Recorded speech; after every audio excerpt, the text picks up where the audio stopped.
90 के दशक में दिखाया जाने वाला द जी हॉरर शो एक हिंदी हॉरर टेलीविजन सीरीज थी जिसे भारतीय हॉरर फिल्म के मार्गदर्शक रामसे ब्रदर्स द्वारा लाया गया था। इसका पहला एपिसोड दस्तक टाइटल के साथ संप्राचारित हुआ था, जिसे 9 अगस्त 1993 को ऑन एयर किया गया।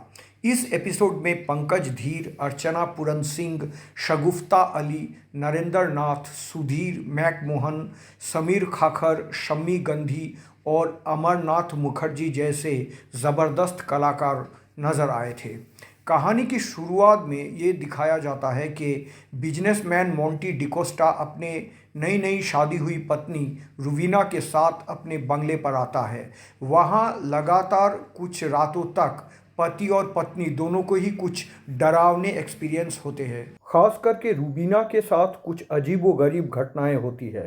कहानी आगे बढ़ने के दौरान दर्शकों को धीरे धीरे ये साफ हो जाता है कि मोंटी डिकोस्टा की पहले भी शादी हो चुकी थी और उसकी पिछली पत्नी का नाम था जूली डिकोस्टा। जूली एक एक्सीडेंट में अपाहिज होने के बाद गंभीर मानसिक डिप्रेशन से जूझ रही थी।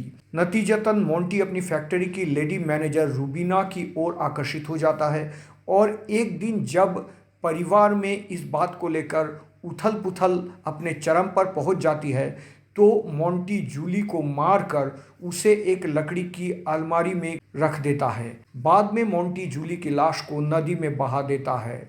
इस कत्ल के बारे में रूबीना पूरी तरह से अनजान रहती है। हालांकि मोंटी के घर का नौकर रामदीन को इस कत्ल के बारे में पता चल जाता है, तब मोंटी उसे कुछ पैसे देकर और डरा धमकाकर चुप रहने को कहता है। पुलिस कत्ल की जांच करती है और पुलिस इंस्पेक्टर का शक सीधा मोंटी डिकोस्टा पर ही जाता है।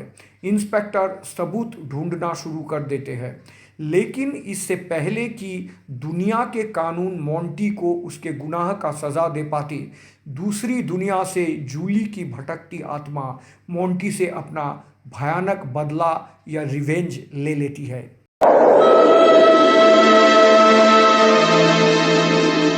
फिल्म दस्तक में रामसे ब्रदर्स के कुछ सिग्नेचर हॉरर सीन थे। मोंटी और जूली के इमोशनल टेंशन वाली जगहों पर पंकज धीर और अर्चना पूरन सिंह ने शानदार परफॉर्मेंस दी है। द जी हॉरर शो के सभी एपिसोड में रामसे ब्रदर की कल्ट फिल्मों के थीम म्यूज़िक और बैकग्राउंड म्यूज़िक का इस्तेमाल किया गया था। अगर दर्शक रात में अकेले इस दस्तक कहानी को देखने बैठेंगे तो निश्चित रूप से वो रोमांचित होंगे और सिहर उठेंगे।